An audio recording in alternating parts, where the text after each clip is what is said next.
Day 100 into the boat project, and we've gotten a little bit closer.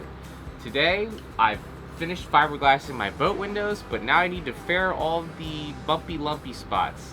So today we got TotalBoat cream yellow mustard cheese and TotalBoat blue sherbet blueberries. Mix them together and you get green boogers, and then you rub them all over your boat, and then you can sand it very easily. This is actually like a really unique product. I've never seen this before. But you mix part A and part B together, and they're different colors on purpose. So you know you've done it right and it's uniform when it's a solid shade of booger green.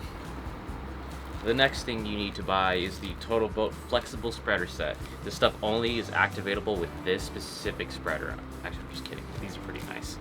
Alright, let's go put it on the boat. So it's all mixed up and it's nice and sticky and it looks like boogers. Time to smear the boogers all over the boat.